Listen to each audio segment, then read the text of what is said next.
ଆମର ହେଉଛି ପରମ୍ପରା। ଆମ ଗୁରୁ ବୈଷ୍ଣବ, ଆମ ଜାତି ହେଲା ଗୁରୁ ବୈଷ୍ଣବ। ଆଉ ଆମର ଏ ପରମ୍ପରା ଗୋଷ୍ଠୀ ବାପା କାଳୁ ଏଇ ପରମ୍ପରା ଜିନିଷଟା ଅଛି। ଏଇ ଠାକୁରଙ୍କର ଆଶୀର୍ବାଦରୁ କେତୋଟିଏ କାମ ସଫଳ ହେଲା ଆମର। ମୋତେ 70 ବର୍ଷ ହେଲା। 70 ବର୍ଷ ହେଲା।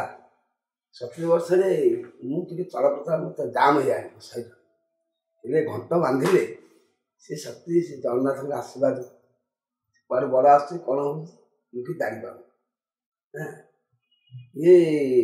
ଏ ଜିନିଷଟା ହେଉଛି ରାମାୟଣ, ରାମଲୀଳାରୁ ଏ ଜିନିଷଟା ତିଆରି।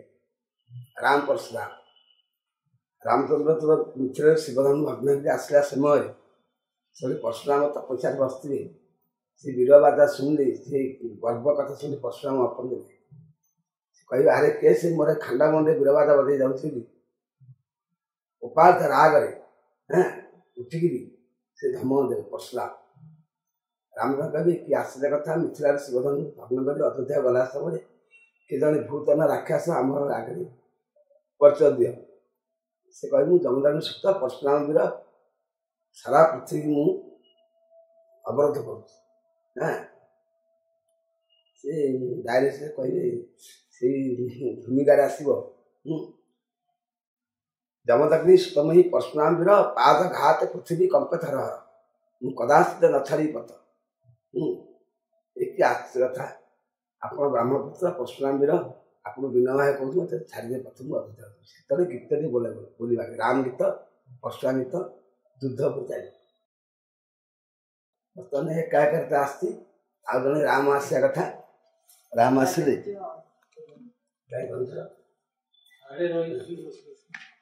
ସେ ରାମ ଧନୁଷରେ ଧରିବେ, ପରଶୁରାମ ଘାସ ଧରିବେ, ଯୁଦ୍ଧ ସ୍ଥାନ ହବ। ପରଶୁରାମଙ୍କର କଳା ରାମଚନ୍ଦ୍ର ହରଣ କରିଦେବେ। ସେତେବେଳେ ପରଶୁରାମ ବିନୟ ଭାଗ କରିବେ ମୋର ଅପରାଧ କ୍ଷମ କର, ମୁଁ ଜାଣିନଥିଲି ଆପଣ ପରମ୍ପରା ମୁଁ ବିଷ୍ଣୁ କହି ସେ କଳା ହରଣ ହେଇଯିବ। ଏତିକି କଥାଟା।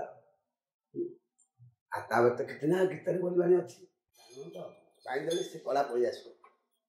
ଏ ଘଣ୍ଟ ବାଜିଲେ ଆଜ୍ଞା ଆପଣଙ୍କୁ ଗର୍ବ ମୁଁ କହୁନି, ଜୟ ଜଗନ୍ନାଥ। କଲେକ୍ଟର ହଉ, ଏସ୍ପି ହଉ, ଡିଏଫ୍ ସହ ଆମେ କାହାକୁ ଖାତିର କରିବା। ଏ ଘଣ୍ଟ କିନ୍ତୁ ବାହାରେ ଔଷଧ ବାହାରି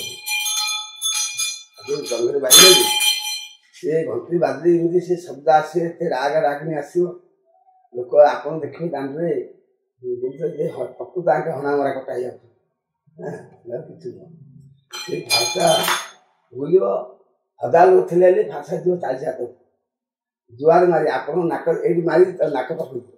ମୁଁ ଧରିବି କିଛି ତାଙ୍କର ଆଶୀର୍ବାଦ କିଛି ଆମେ କହିଲେ ହବନି। ତମେ ଶୁଣିକିରି ମୋତେ ଯୋଉଟା ମାଗିବ ସେଇଟା ତମକୁ ପ୍ରାପ୍ତ। ଦାଣ୍ଡ ବୁଲିଲା ସମୟ ଏଇଟା ମୁହଁରେ ତାଟକା ହଉଛି। ଏ ଫାର୍ସା ହେଉଛି ଏତିକି ଗଲା। ଏ ଫାର୍ସା ଯିବ ପ୍ରାୟ 50 ହାତ। କେମିତି ଯାଉଛି କ'ଣ ହେଉଛି ମୁହଁରେ ତାଟକା। ଏସବୁ ଜିନିଷ ହେଉଛି ଇଏ ହେଲା ଦୁର୍ଗାଙ୍କର, ଏଇଟା ହେଲା ଶିବଙ୍କର, ଇଏ ପାତ୍ର ହେଲା ଲକ୍ଷ୍ମୀ ମାତାଙ୍କର, ଏ ଝୁଲାଟା ହେଲା ନାରଦଙ୍କର, ଏଇ କାଠଟା ହେଲା ବ୍ରହ୍ମାଙ୍କର, ଏଇ ଜିନିଷ ହେଉଛି ବିଷ୍ଣୁଙ୍କର। ବ୍ରହ୍ମା ବିଷ୍ଣୁ ମହେଶ୍ୱର ମା ଶକ୍ତି ଜିନିଷ ଦେହକୁ ପଳେଇ ଆସୁଛି ନା।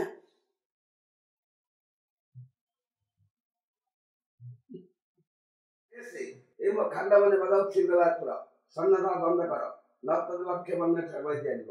ରେ ଅଜ୍ଞାନ ନ ଜାଣ ପରଶୁରାମ ଗର୍ବ। ଏତେ ଆଶ୍ଚର୍ଯ୍ୟ କଥା। ମିଥିଳାରେ ଶିବଧନୁ ଭଗ୍ନ କରି ଅଯୋଧ୍ୟା ଗଲା ସମୟରେ କିଏ ଜଣେ ଭୂତନ ରାକ୍ଷସ ଆପଣ ନାମ ପରିଚୟ ଦିଅ। ଆରେ ଜମଦଗ୍ନି ସୁତମହି ପରଶୁରାମ ବୀର, ପାଦ ଘାତ ପୃଥିବୀ କମ୍ପଥର, କଦାଚିତ ନ ଛାଡ଼ି ପଥ। ରାମ କହିଲେ ଆୟ ହସିଷ୍ଟି ରାମ ବୋଲନ୍ତି ଶୁଣ ବିପ୍ଳବର, କ୍ଷତ୍ରି ମାନେ ବିଜୟ କଲେ ବାଜ ବାଜିବାର, ସେ ତେଣୁ ମୁହିଁ ଯାଉଛି ବାଜଣା ବଜାଇ, ସେ ତେଣୁ ମୁହିଁ। ଆରେ ଶୁଣି ନାହୁଁ କି କ୍ଷତ୍ରିୟ ସଲବାନା ମୋର, ମୋ ବନରେ ବଜାଇ ଯାଉଛୁ ବୀର ତୁର, ନ ଚିହ୍ନୁ ମତେ ଶିର ଛେଦିବି ପରଶୁ ଘାତେ, ନ ଜାଣୁ ମତେ। ଆରେ କ୍ଷତ୍ରି ବୋଲି ପୃଥିବୀରେ କାହିଁ ନ ରଖିଲି, एकविंशवार नही निक्षत्रिय कली नथु चिन्ही शिर काटिनी परशु घेनी नथु चिन्ही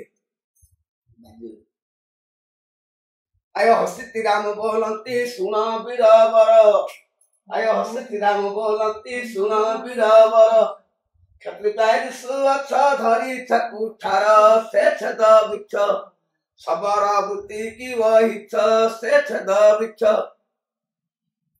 आय केउठार तो तुम्हे कहार कुमर कारण वन मथे करू विहार से टांगी धरी सबर बुलंती यही परी से टांगी धरी अरे किबार बरे कहू तुरे एड़े कटु गिर मारी परशुए क्षणी काटी तो शिर बालक बोली विचारी रहिली संभारी बालक बोली अरे मोर नाम परशुराम जमदग्नि सुत महिरु अनेक क्षत्रि करी छिनी पात नछु चिन्ही शिर काटी परशु घेनी नछु चिन्ही अरे पिता मोर जमदग्नि माता मोर रेणुका महेंद्र पर्वते मोर वास स्थान एका न चिन्हु मोते शिर छेदी परशु घाते न जानू मोते जय श्री राम कंठे तुलसी मुखे राम तम्मा तुलसी शालग्राम जप हरे कृष्ण राम राम एक छत्रिव्रत हनुमंत परशुरा जय सीताराम परम ब्रह्म राम राम तुम्हें कहार कुमर कारण वन मथे करू विहार से टांगी धरी सबर बुलंती यही परी से टांगी धरी अरे किबार बरे कहू तुरे एड़े कटु गिर मारी परशुए क्षणी काटी तो शिर बालक बोली विचारी रहिली संभारी बालक